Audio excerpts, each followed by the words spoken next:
You pass through ornate doors into the grandest palace within all of Christendom. The marble floors underfoot gleam like polished glass, mirroring the flickering flames of countless candles that spread their warm, golden glow over walls decorated with invaluable tapestries from distant eastern lands. The gentle swish of silk dresses carries silent promises of unimaginable riches and influence as court ladies drift past like ghostly visions. Their gem-encrusted fingers brush over surfaces valued beyond the worth of entire realms. The atmosphere vibrates with a nearly enchanted aura, laden with the weight of countless years, thick with a blend of rose and amber scents, alive with the charged air of absolute authority. You think, this is it. This is the fairy tale come alive, a storybook unfolding before your very eyes. You inhale deeply, eager to fill your lungs with the spirit of royal grandeur. Suddenly, the reality strikes you. That aroma, sweet yet clawing perfume desperately trying to disguise a far more human truth. Your eyes begin to sting gently as the illusion gives way to the truth that creeps into your mind, like poison seeping through silk. This is not the polished fairy tale from Disney films or romantic historical dramas.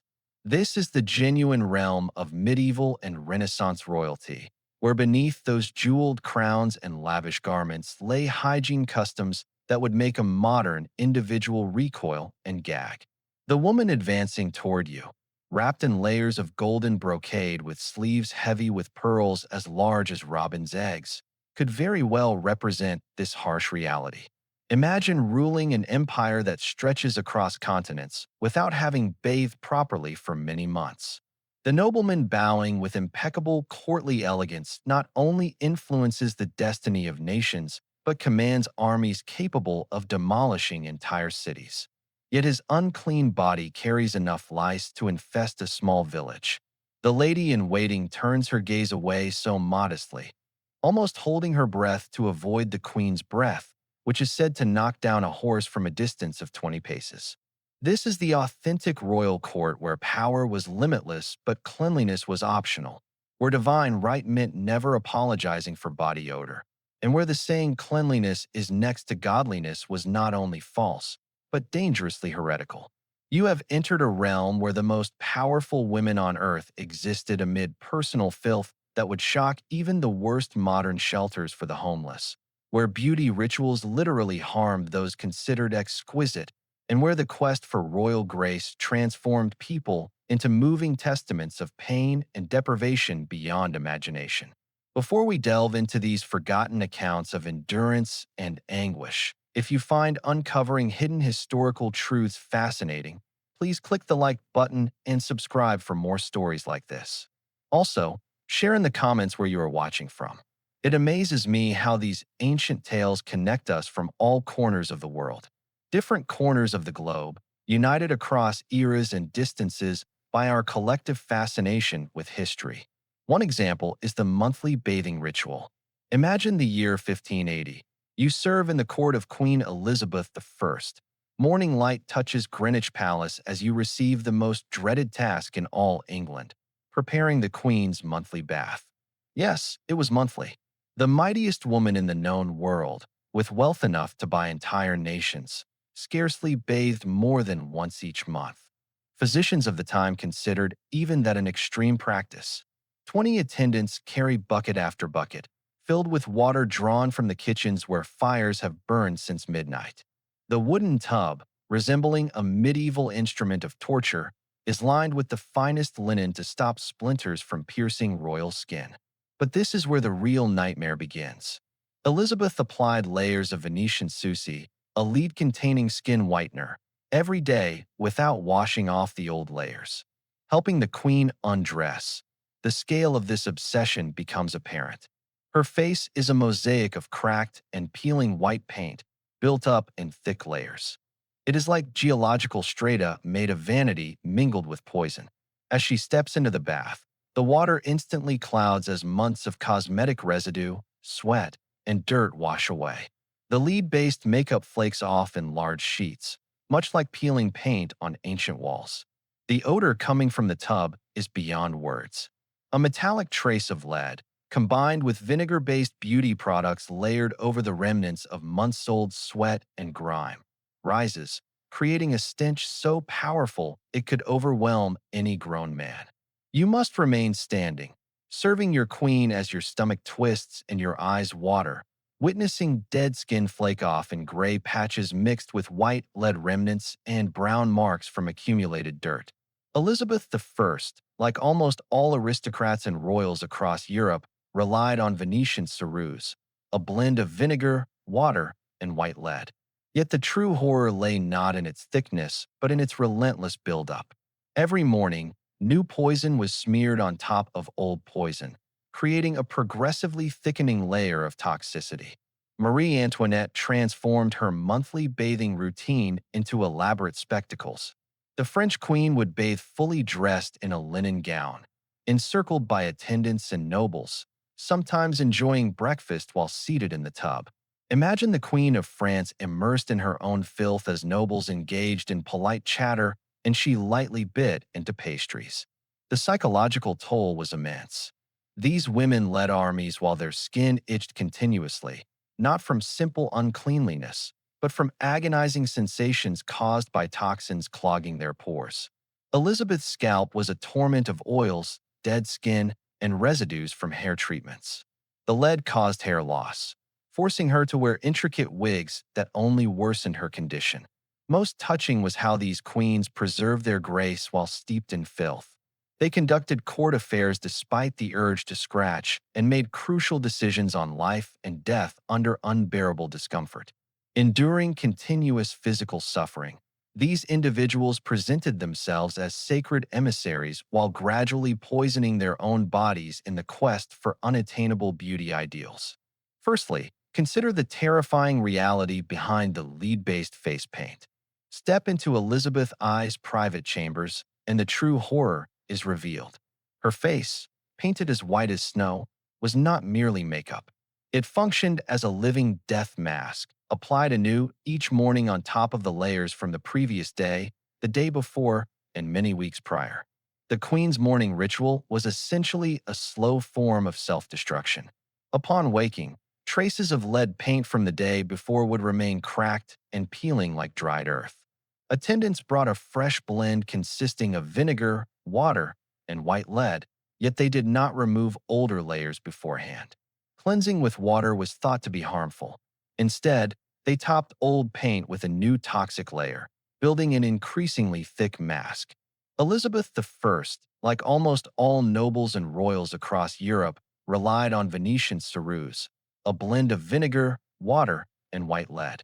The lead absorbed into the skin continuously, day after day, year after year, leading to mood swings, memory lapses, and unstable conduct. People at court noticed her growing irritability and how she lost track during conversations. They blamed these symptoms on the strain of ruling, unaware that their queen was harming herself in pursuit of a pale complexion. The smell was overpowering as well, a distinct metallic stench mixed with the vinegar base and accumulating oils beneath. Speaking closely with the queen was an assault on the senses. The queen had to breathe through her mouth to avoid gagging, and the mental consequences were equally harrowing. Lead poisoning triggered paranoia, memory lapses, and sudden outburst anger that courtiers observed but could not comprehend. The physical effects created a relentless cycle of deterioration. Lead caused hair to fall out, forcing women to wear increasingly ornate wigs. It also gray hair and wrinkled the skin, requiring heavier layers of makeup to conceal the damage. Teeth decayed and breath became so foul that courtiers learned to keep specific distances during audiences. Each remedy for one problem only worsened others, trapping these women in spirals of intensifying toxicity. This struggle was not about vanity but addiction. The lead provided a fleeting feeling of flawlessness, an eerie sense of power symbolizing divine purity in an era obsessed with pale skin. However, as with any addiction, tolerance developed so what once were light touches turned into thick masks. The skin grew progressively harmed and discolored. The queens became captives of their relentless quest for beauty, gradually wasting away to meet an unattainable ideal that killed them from the outside inward. Next came the terrible lice epidemic. The 17th century British monarch King James I was rumored never to bathe, filling the rooms he frequented with lice. However, this was no mere personal issue. It was a palace-wide infestation that transformed the highest circles of government into a crawling nightmare where political meetings became exercises in resisting scratching. Lady and Clifford recorded this grim reality. When visiting the king's apartments, she and her family found themselves infested after spending time in Sir Thomas Erskine's chamber. Picture that situation. You are a high-ranking noble adorned in the finest silks and precious gems, waiting for an audience with the king. Minutes into the meeting, you begin to notice a subtle itching sensation, followed by more. Soon, your entire body is crawling with parasites that had migrated from the furniture, tapestries, and even the king himself. These lice were far more than a simple nuisance. They were carriers of deadly diseases. Typhus, spread by body lice, claimed more lives among soldiers than the battles they fought. These tiny creatures fed on royal blood and transmitted plagues from one person to another within the highest echelons of society. Every handshake, bow, and private conversation became a possible way to catch a fatal illness. James the Brighterly was known for wearing the same garments for months without change, even sleeping in them. His hat stayed on his head all week until it literally fell apart. Each thread and fabric fiber became a haven for parasites to multiply. The royal living quarters must have resembled scenes from a horror film. The dark corners teemed with insects, furniture appeared to move under the weight of writhing lice, and continuous scratching resounded through the corridors of power. The mental anguish was overwhelming. Imagine trying to negotiate politics while your entire body itches uncontrollably. Envision preserving regal composure as parasites inch across your scalp during official events. These were more than merely bothersome nobles. Human beings endured unbearable torment, nearly driven insane by a relentless swarm of blood-sucking creatures. Court rituals transformed into a bizarre spectacle where everyone took part in a shared state of denial. The nobility stood in intricate arrangements, bowing and curtsying with flawless precision while desperately suppressing the urge to scratch. The gentle rustle of silk dresses mingled with the faint scraping sounds of fingernails against fabric as courtiers struggled endlessly against overwhelming insect armies. Women's complex hairstyles served as ideal nests for these pests. Their hair was combed, curled, slicked with mixtures of bear or ox fat, and then dusted with powder. Given the absence of regular bathing and poor sanitation, fleas infested almost every head. To cope, some fashionable ladies carried slender, clawed sticks to scratch their scalps. Imagine this daily ordeal, towering hairdresses bound by animal fat that created warm, damp zones perfect for breeding insects. The bear and ox fat drew parasites from far away, forming writhing colonies deep within royal coiffures. Women wielded exquisite scratching tools made of ivory or silver, crafted specifically to reach through their hair and offer fleeting relief. The real nightmare was how such suffering became routine. Proper etiquette developed to accommodate the ongoing presence of parasites. Rules were established on how to scratching, suitable moments to use scratching tools, and detailed procedures to manage the ever-present reality that everyone was infested constantly. The mightiest individuals on the planet resembled living insect nests, keeping their composure while being slowly devoured alive. 4. The Venetian Cereus. The sorrow of royal beauty ideals reached its highest point with the widespread adoption of Venetian cereus throughout European courts. This was not makeup. It was a slow-acting toxin turning queens into walking zombies. Their minds became increasingly impaired as their beauty ritual literally destroyed them from the outside inward. The formula was deceptively straightforward. White lead ground into powder combined with vinegar to form a paste that dried into an eerie white layer. However, the process of applying this revealed true horror. Aristocratic women did not reserve this for special events. They wore it every single day, often layering fresh applications over unwashed ones accumulated for weeks. Imagine the morning routine of a 16th century queen. She wakes to yesterday's face, cracked and flaking. Ladies in waiting approach with brushes and the familiar white paste. They do not cleanse first because water was hazardous. Instead, they coat fresh poison over the old, creating masks growing heavier day by day, reaching weights that caused neck pain and headaches. The mental consequences were shattering. Lead poisoning brought mood swings, paranoia, and memory loss. Noble observers noticed how their queens grew increasingly unpredictable, with sudden bursts of anger or episodes of unexplained sorrow. They believed these shifts were caused by the burdens of ruling, unaware that the monarchs were gradually losing their sanity to vanity. The physical consequences were dreadful. Lead caused hair to fall out, so ladies resorted to wearing more and more elaborate wigs, which only worsened scalp damage. Their skin turned pale and developed deep wrinkles, forcing them to use ever thicker layers of makeup to conceal the harm. Most shockingly, their teeth decayed and their breath became so foul that courtiers learned exactly how far away to stand during audiences, close enough to catch whispered orders, but far enough to avoid gagging. The cycle of addiction was ruthless. Each new application brought a fleeting illusion of flawlessness, a ghostly symbol of divine purity, yet tolerance increased as the skin worsened in color and texture. What began as a thin dusting soon turned into thick masks as these women desperately tried to cover up mounting poison damage.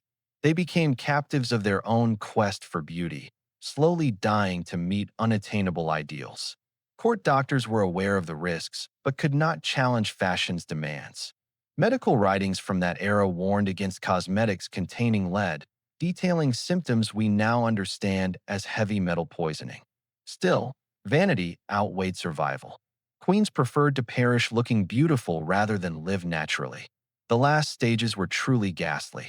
Women suffering from advanced lead poisoning developed a unique gray pallor that no amount of makeup could disguise. Their hair would fall out in clumps, a visible sign of their tragic downfall. Their teeth blackened and eventually fell out, while their breath became so revolting that even heavily scented handkerchiefs failed to cover up the odor. Despite this, they persisted in applying fresh poison every morning, caught in a vicious cycle of mounting toxicity that inevitably resulted in a slow and painful demise. The most sorrowful aspect was how these women preserved their royal composure while essentially decaying alive. They hosted audiences as their skin literally cracked and peeled, signed orders of death while plagued by lead-induced paranoia, and governed countries while gradually losing mental clarity due to poisoning driven by vanity. 5. The perfume shield. Within the infamous environment of unwashed royal courts, perfume was not a luxury item, but a desperate form of chemical warfare against the stench of human rot. The truly terrifying fact lay not in what they wore, but in what they desperately sought to conceal beneath layers of progressively stronger fragrances. At times, more than 10,000 royals, aristocrats, government officials, servants, and military officers inhabited Versailles and the surrounding quarters. Women lifted their skirts to relieve themselves wherever they stood, while some men urinated from the balustrade in the center of the royal chapel. The stench was so overpowering that courtiers developed entire rituals dedicated to masking it through ever more desperate strategies. Queens and noblewomen carried scented sachets pressed to their noses constantly, not as fashion statements, but as vital survival tools. They wore scented gloves that left a trail of fragrance wherever they walked through the halls. Their hair was soaked with oils so intense that their presence could be sensed from across the room. Yet beneath this scented shield lay the harsh truth of unwashed bodies, decaying teeth, and garments that had not been laundered for months. Queen Elizabeth I was fully conscious of how crucial her public image was, and the air at her court was filled with notes of blossoms, musk, and amber. However, this was not indulgence, but a matter of survival. The alternative meant courtiers would faint from the foul smells during critical state affairs. The perfumes themselves frequently worsened the situation. When applied over unclean skin, they combined with natural oils and sweat to produce an even more repulsive odor. Picture sickly sweet rose essence mingled with perspiration accumulated over many weeks, or clinging amber trying to cover a metallic scent of infected sores. These resulting mixtures were often far worse than the original issues they were meant to hide. Court perfumers became experts in this unconventional battlefield. They crafted ever more potent blends meant to overpower human odor instead of enhancing natural aromas. Their formulas demanded enormous amounts of musk, ambergris, and civet, animal secretions so strong they could be detected from great distances. These were not soft fragrances, but powerful assaults on the senses, designed to overwhelm and force the nose into submission. The psychological effect on those present was deep and lasting, shaping the very atmosphere of court life. Aristocrats grew increasingly anxious about their personal scents, often reapplying perfumes repeatedly throughout the day. They invented complex signaling systems based on fragrance. Certain aromas represented political ties. Others conveyed interest in romantic encounters. Some warned of illness or disfavor. The most unsettling aspect was how this established social layers rooted in smell. Affording more potent perfumes became a symbol of one's rank. Those nobles unable to acquire the strongest scents were literally pushed aside, confined to corners of gatherings where their weaker fragrance defenses exposed them to social exclusion. Women's attire evolved into carriers of scent more than just style. Dresses were crafted with secret pouches and fragrance compartments. Sleeves concealed reservoirs of scented oils that emitted aromas with every movement. Jewelry was hollowed to hold perfumed wax, which slowly melted with body warmth, ensuring ongoing scent presence. Perhaps the saddest outcome was that this frantic masking avoided addressing hygiene issues. Instead of solving them, courts escalated a perfume arms race. Each season introduced stronger scents meant to overpower last year's odors, causing cycles of intensifying smell attacks that worsened the original problems while only offering brief relief.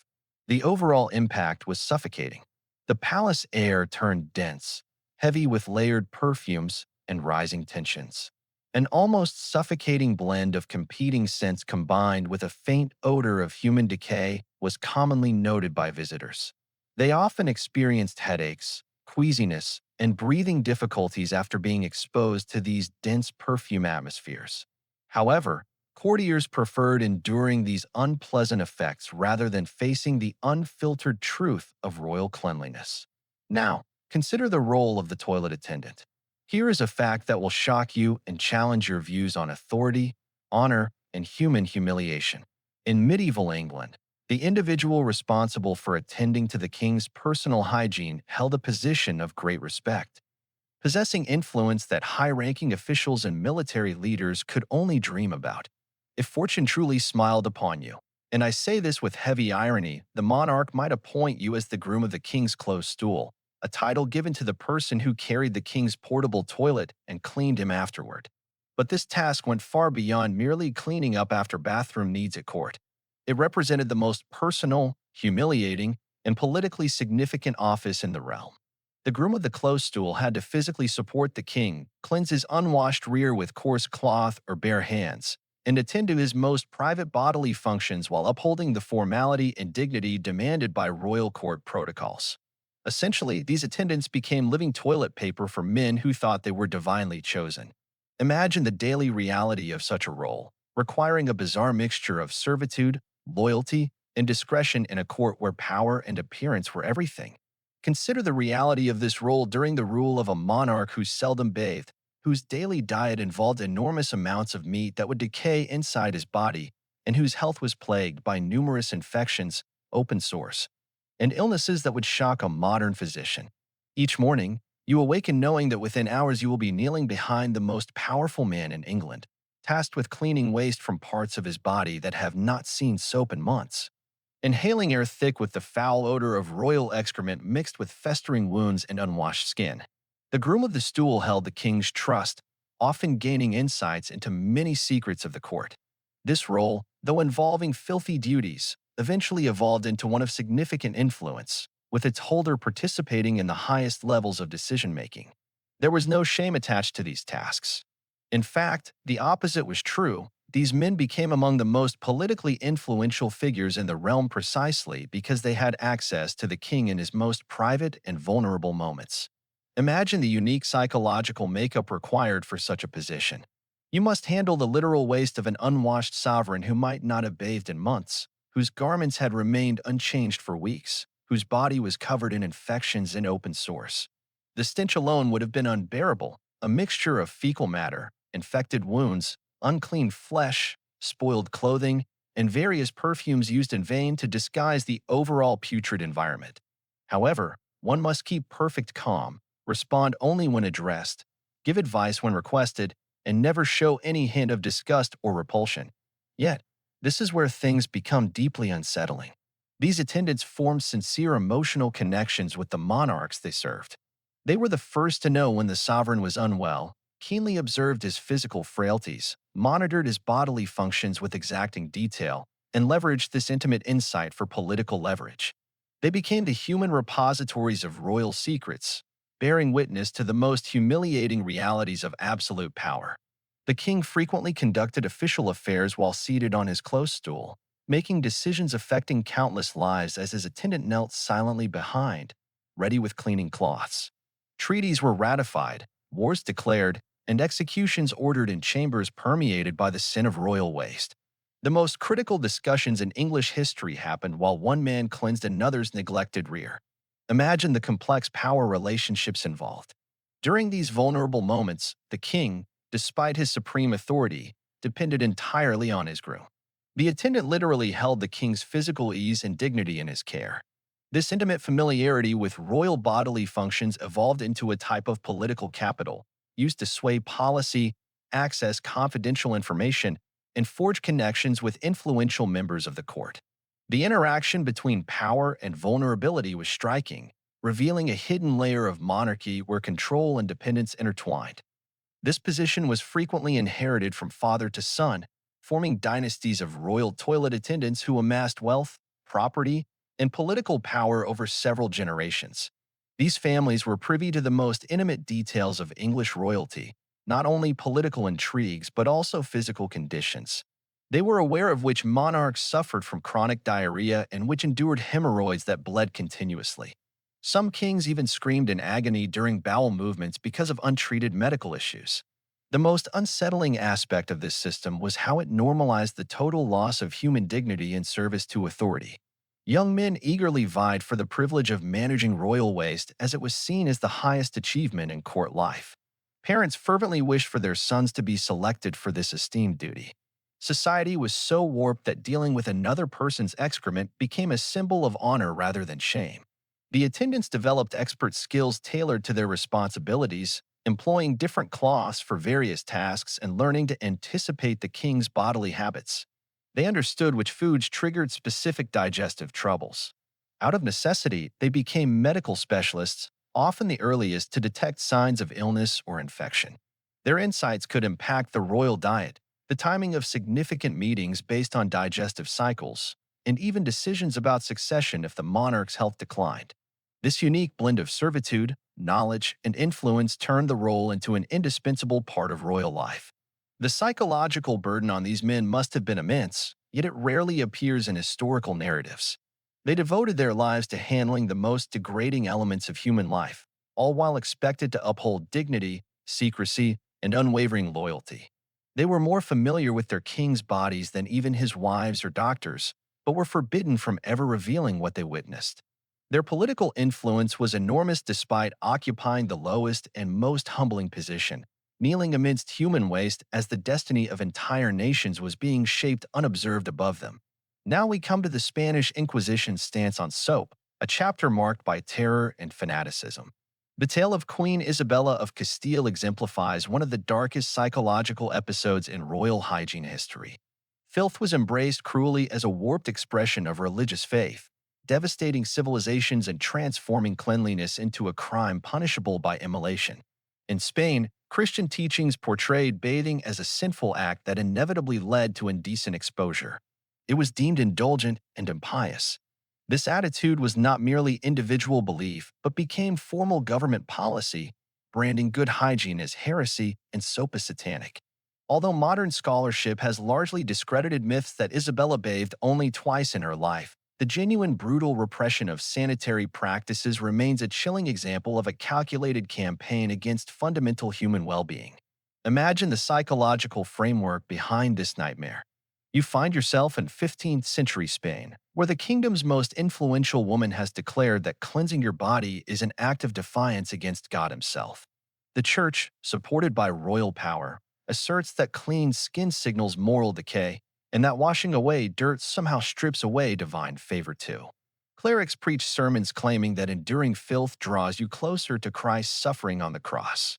Following the Christians' conquest of Granada, Spanish Muslims not only had to abandon their faith to survive the Inquisition, but they also had to give up bathing. Isabella and Ferdinand ordered Muslim baths to be demolished, enforcing a strict ban on washing. This was not merely about religious conversion. It aimed at erasing an entire culture's principles about human dignity and cleanliness. Consider the psychological torment inflicted by this decree. You are a Muslim living beneath Christian control, and suddenly, your daily ritual of cleansing, an essential part of your religion and personal hygiene, becomes a crime punishable by death. Inquisitors would search homes for evidence of bathing. Being found with soap, fresh clothes, or even bath facilities could lead to being executed by fire for heresy. The simple act of washing your face turned into proof of hidden Islamic faith that might condemn your whole household. To catch those who bathed, the Inquisition created complex techniques to uncover any sign of washing. They searched for households consuming excessive amounts of water, examined families whose garments seemed unusually spotless, and questioned neighbors about unusual washing routines. Children were urged to report parents who bathed frequently. Servants faced questioning about their master's hygiene habits. Society as a whole turned into an inspection system aimed at identifying and punishing cleanliness. When Columbus described the daily bathing routines of the inhabitants of the Bahamas and the Caribbean, Isabella was appalled and ordered her new subjects to cease this offensive bathing practice immediately. The healthy and clean native populations of the Americas were forced to give up their hygiene customs in favor of European filth, which literally caused sickness and death all in the name of Christian purity. Imagine that first encounter. Spanish explorers, unclean for several months and carrying diseases unknown to the Americas, met indigenous people whose everyday bathing had kept them healthy for hundreds of years. Instead of appreciating these advanced hygiene customs, the Spanish labeled them as evil and systematically dismantled the systems that maintained cleanliness in the New World. The emotional trauma inflicted on native communities was profound. They helplessly observed European diseases ravage their people while they were forbidden to follow the cleanliness rituals that had safeguarded them for countless generations. Parents witnessed their children perish from illnesses that could have easily been avoided by simple cleanliness. Meanwhile, Spanish clergymen taught that enduring filth was part of God's plan. The Spanish introduced purity of blood laws, which extended into hygiene customs. Families were required to prove not only their Christian lineage but also their cleanliness according to Christian standards. Genealogical documents even contained details about bathing customs spanning generations. Descending from ancestors who bathed regularly could prevent one from obtaining certain roles or social positions. Cleanliness turned into a racial marker used to justify discrimination, slavery, or even execution. Most shockingly, the Spanish spread this anti-cleanliness belief throughout their empire. From the Philippines to Mexico, and from Peru to the Caribbean, colonial officials systematically eradicated native bathing traditions and substituted them with European standards of filth. Ancient water channels were left to decay, public bathing facilities were destroyed, and customary purification ceremonies were outlawed under threat of death. The health repercussions were disastrous. Illnesses that had been kept in check by native sanitary habits exploded in Spanish territories. Diseases like typhus, dysentery, and skin ailments became widespread among populations that had previously enjoyed good health. The Spanish, unwillingly, created a form of biological warfare on a large scale, wielding filth as a weapon against their own people. The psychological foundation underlying this horror was firmly rooted in the Christian beliefs of that era. Cleanliness was linked to vanity, which was considered sinful. Enduring physical suffering was viewed as a form of spiritual cleansing. The more pain one endured in the body, the greater their spiritual purification became. This created a twisted system of motivation where intentionally making oneself ill was seen as proof of religious commitment. The Spanish royal courts turned into arenas for competing in endurance of discomfort. Nobles vied to determine who could avoid bathing for the longest time, tolerate the strongest body odor, or acquire the most severe collection of skin ailments and parasitic infestations. What initially began as a religious decree evolved into a social contest founded on deliberate self-inflicted harm. The long-lasting effects stretched well beyond Spain's borders. European colonization became inseparable from the destruction of hygiene systems worldwide. Ancient wisdom about healing baths, therapeutic cleansing, and preventative sanitation was actively suppressed and eventually lost. Entire cultures that had developed advanced knowledge of hygiene practices were forced to abandon health-preserving rituals refined over thousands of years. Perhaps most heartbreakingly, this marked one of history's greatest setbacks in human advancement. While Islamic civilization, Asian societies, and indigenous peoples continued to advance their hygienic traditions, these developments were tragically undermined elsewhere. Around the world, people had been developing more advanced methods for hygiene and public health. Yet European Christianity was moving in a contrary direction by creating ideological beliefs that labeled cleanliness as sinful and suffering as virtuous. Now imagine an unsettling scene that exposes the warped mindset of royal privilege. Countess Platone of Hanover lies immersed in a bathtub filled with warm milk. Historical records describe her suffering from a horrifying disease, almost certainly syphilis or another venereal illness that was ravaging European nobility as if it were divine punishment for their immoral behavior. This is not a scene of luxury or pampering. Her skin is covered with open wounds, her body overwhelmed by infection that may have eaten away parts of her nose and left her breath smelling like decaying flesh. The milk bath is not a beauty ritual. It is a desperate effort to ease the agony of skin that feels as if it is burning from within, providing fleeting relief from the relentless torment of advanced venereal disease. Enduring this cruel affliction, Countess Platone of Hanover bathed in milk and afterward donated the tainted liquid to the poor. The cold-heartedness of this gesture is staggering and reveals an astonishing disregard for human well-being beyond what many today can fathom. Here lived a woman so afflicted that merely being near her risked spreading illness to others. She deliberately bathed in milk and then distributed that very tainted milk to starving peasants, believing it to be an act of Christian kindness. Imagine being a destitute family receiving such a seemingly generous gift.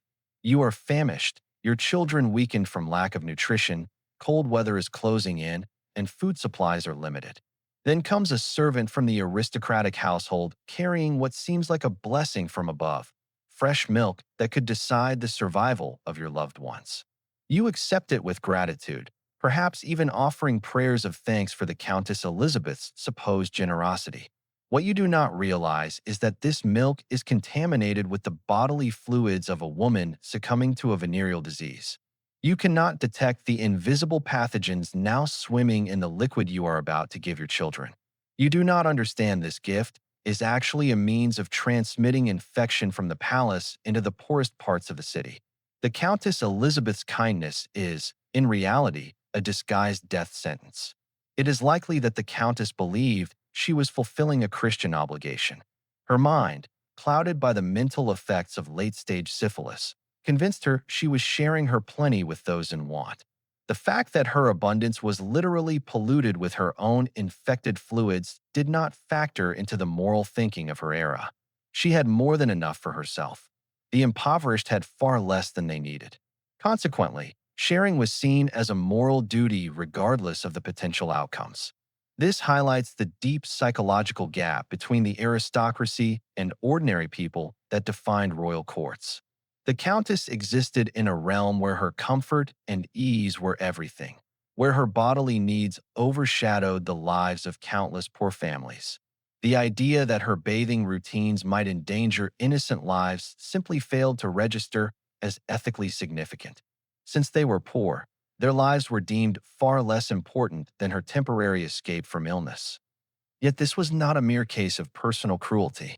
It was a widespread issue that afflicted royal courts throughout Europe. The effortless spread of disease from affluent infected nobles to those they ruled was common. Acts of so-called generosity inadvertently caused death across the continent. food prepared by sick royal chefs, clothing passed down by infected aristocrats, communion wine offered by clergy afflicted with various illnesses, even intimate contact between ill nobility and servants unable to resist royal demands. The royal courts unwittingly turned into hubs of biological warfare, spreading disease through every interaction with the common folk. Festive weddings were contaminated, nobles shared meals and drinks with hundreds of guests, religious rituals where infected priests handled communion elements touched by numerous mouths. Public events where sick members of the royal family distributed blessed items to the crowd actually spread infections from the palace to rural areas. The emotional impact on those who received these gifts was shattering once they uncovered the harsh reality. Families who had once celebrated the Countess's generosity while their children fell ill from diseases transmitted through her milk faced a horrifying truth. The person they trusted as a benefactor had unknowingly caused the death of their loved ones through what seemed like an act of kindness. What they had once praised as an example of noble compassion was in fact a masked form of deadly harm. What is even more unsettling is that this tragic pattern happened repeatedly over multiple generations with no lessons learned from the aftermath. Historical documents reveal similar cases involving other aristocrats who gave out contaminated food, tainted clothing, and diseased animals to impoverished groups. The aristocracy appeared unable to grasp that illnesses in their own circles could spread to others. Alternatively, they might have simply neglected the well-being of ordinary people enough to overlook the results of their actions. The lack of medical knowledge at the time certainly enabled these tragedies, yet deliberate ignorance was just as significant. Some court doctors had enough understanding of how diseases spread to warn against such practices. However, their advice was dismissed when it clashed with the noble's comfort or desire for social status. The urge to seem generous took priority over protecting public health, even when it led to widespread fatal outcomes among the most vulnerable. This marked the peak of the perversion of Christian kindness, turning acts of generosity into tools of death, converting noble intentions into channels for biological warfare. The Countess likely passed away believing she had led a life full of benevolence, without ever realizing that her compassion had caused more casualties than intentional cruelty ever could. 9. The horror of hair. The elaborate hairstyles worn by royal women were not merely fashion choices. They served as mobile habitats for filth, decay, and living parasites that would cause a modern person to instantly feel sick and flee any room containing such monstrosities. These towering monuments to vanity were, in truth, biological catastrophes turning human heads into breeding grounds for creatures that fed on the royal flesh while their owners maintained impeccable appearances in public. Hair was meticulously brushed, curled, and coated with a mixture of bear or ox fat, resin, and finally covered in powder. Due to infrequent bathing and poor hygiene overall, fleas were nearly always present on every head. Thus, some fashionable ladies carried slender sticks with claws designed for scratching their scalps. But this only barely touches the deeper horror that was royal hair care during medieval and Renaissance times. Imagine the daily routine of assembling these enormous arrays of vanity. The work started before dawn with servants unfortunate enough to be assigned to hair duty. The queen's natural hair, what little was left after many months of chemical damage and parasite infestation, would first be covered with melted animal fat prepared in the palace kitchens from the carcasses of oxen or bear animals. This was not a refined or processed substance like modern cosmetic products. Instead, it was a thick, rancid grease with the texture and foul odor of decomposing meat. The smell alone would have been unbearable. Fresh animal fat has a unique, sickening scent that grows far worse as it ages and becomes rancid. Combined with unwashed human hair that had not been cleaned properly for weeks or even months, mixed with the accumulated debris from previous hairstyling, and heated by body warmth, this produced a sensory onslaught strong enough to bring a grown person to their knees. But the odor was merely the start. This grease attracted every insect within a large area, creating a teeming microcosm permanently living in the queen's coiffure. Fleas, lice, ticks, and various flying insects were drawn to the warm, damp environment like moths attracted to a flame. These creatures were not merely visitors. They settled in permanently and established breeding colonies, turning royal hair into thriving insect habitats. The parasites were not passive guests. They played an active role in a disturbing biological nightmare occurring on the queen's scalp each and every day. Fleas laid their eggs within the grease, which served both as nourishment and a nursery for their larvae. Lice burrowed continuously into the hair and skin, perpetuating the horrific infestation. They burrowed into layers of fat and dead skin, forming tunnels and chambers where they could safely reproduce. The queen's head turned into a nursery for parasites that fed on her blood as she slept, handled official duties, and participated in religious rituals. The powder dusted over this biological mixture had several functions, none related to cleanliness. It was meant to soak up extra grease and add fashionable hues like blue, pink, gold, or the classic white.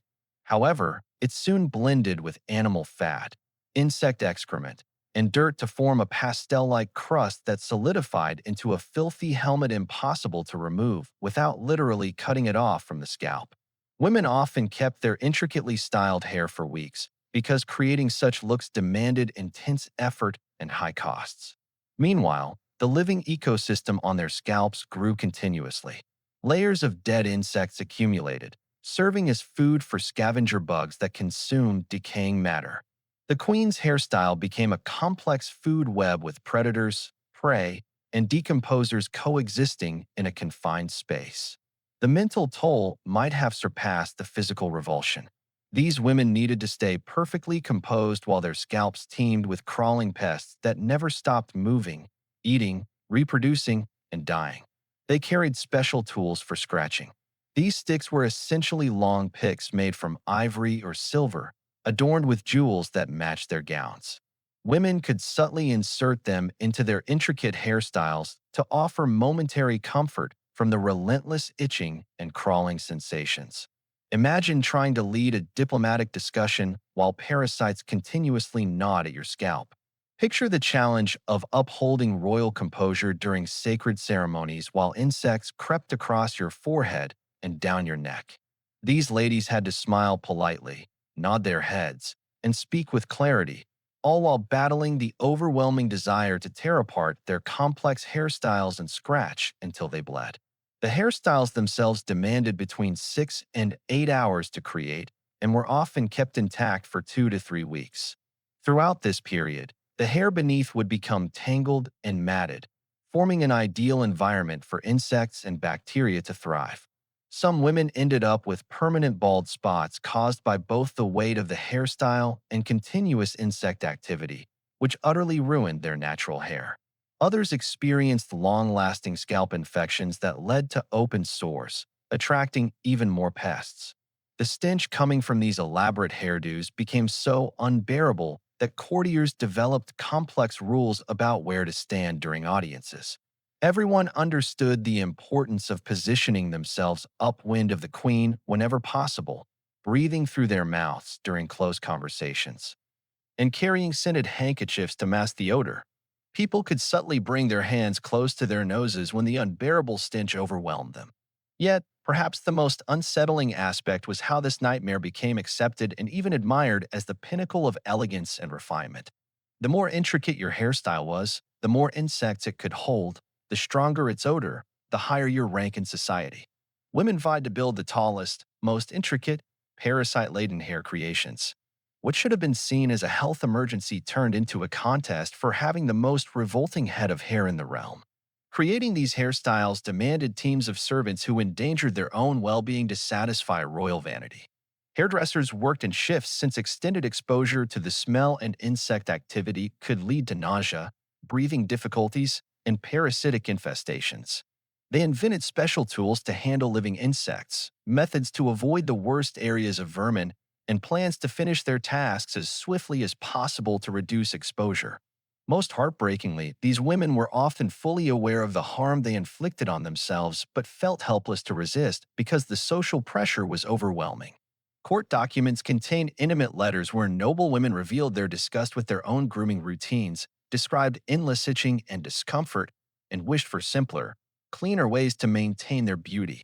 They were confined by societal pressures that placed more value on looks than health, on rank rather than comfort, and on trends over fundamental human respect.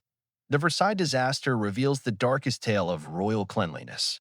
Louis XIV's decision to centralize his court brought about what was likely the most unhygienic setting in European history. The palace was so revolting that present-day sewage plants appear as pristine sanctuaries in comparison. At times, more than 10,000 nobles, aristocrats, officials, servants, and military personnel lived in Versailles and nearby quarters, resulting in an overwhelming accumulation of waste, illness, and decay that ignored every principle of sanitation, turning the grandest palace into a golden nightmare of disgusting scale.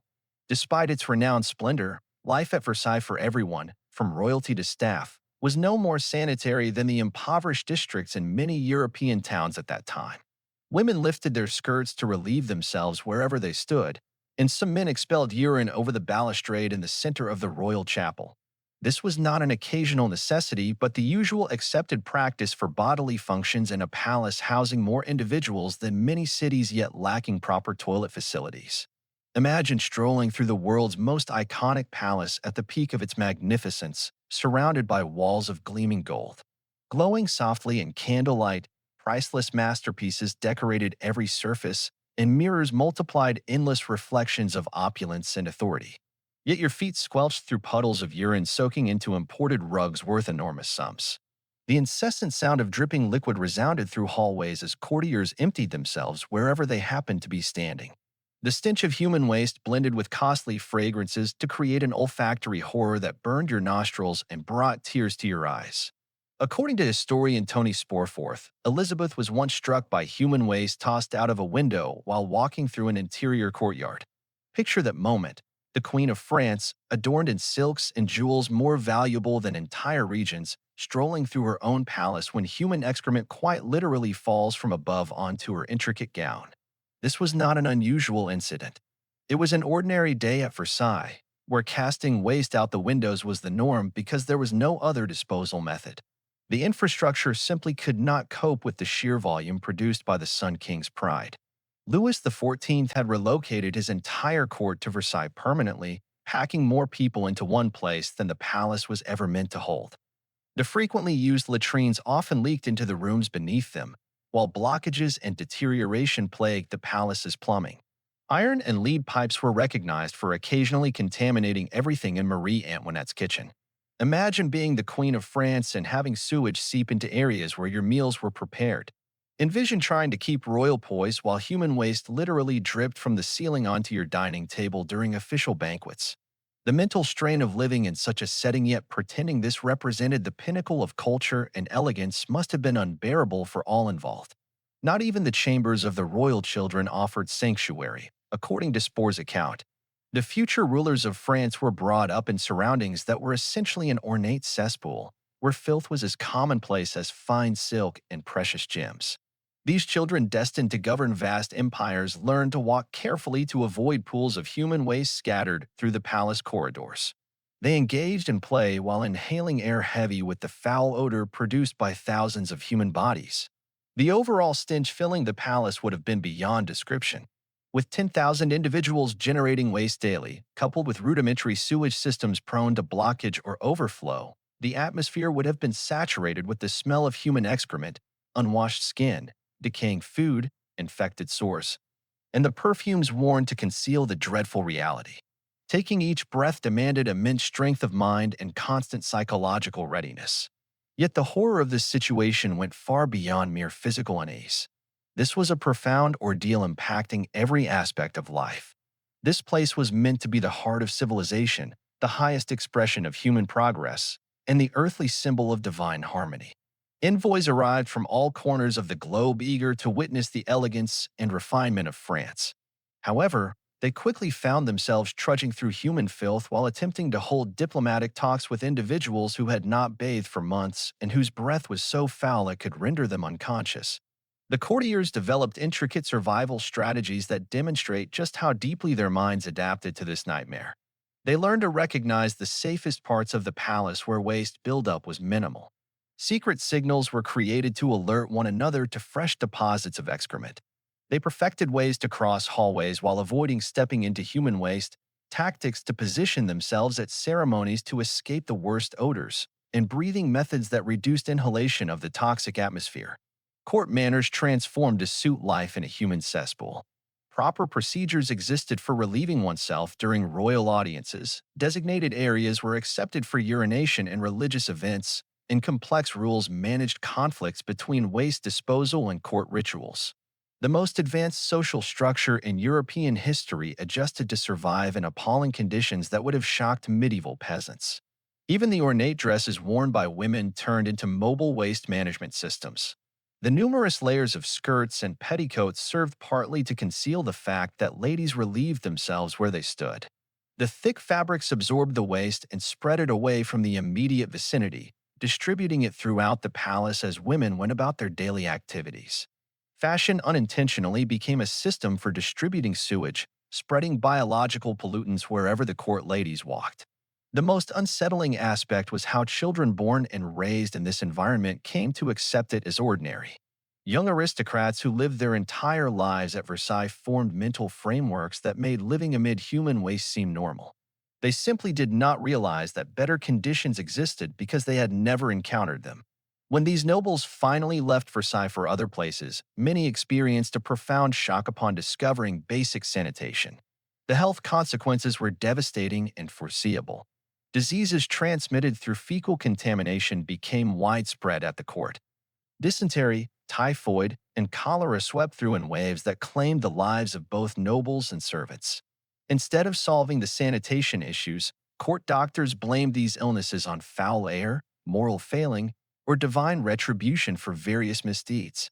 The palace workers were subjected to unbearable conditions that would be considered cruel and unusual punishment by today's standards. The servants assigned to those responsible for cleaning had to endure environments so hazardous that numerous individuals developed lasting respiratory conditions. They were required to preserve the palace's grandeur while surrounded by deadly biological dangers. Many suffered from persistent illnesses caused by continual contact with human refuse. However, leaving was not an option since serving the royal household was often their only means of survival. The most heartbreaking aspect is that this horrific situation was copied as a pattern for royal courts throughout Europe. Monarchs who visited Versailles attempted to imitate its splendor upon returning home without realizing they were actually replicating a severe public health crisis. This Versailles system spread to various European palaces, intensifying the horror and forming networks of royal waste pits competing to accommodate more people in increasingly unsanitary environments. The psychological effect on Louis XIV himself must have been immense, although historical records rarely mention it. He created this setting as a symbol of his majesty but had to inhabit it daily. He inhaled the same poisonous air, endured the identical overpowering smell, and observed the same decay as everyone else. His desire for absolute authority trapped him in a cage of human filth from which he could not escape because acknowledging the issue would weaken the very power he sought to cement. Ultimately, the result was a profound detachment from reality. The contrast between appearance and reality defined the entire ancient regime.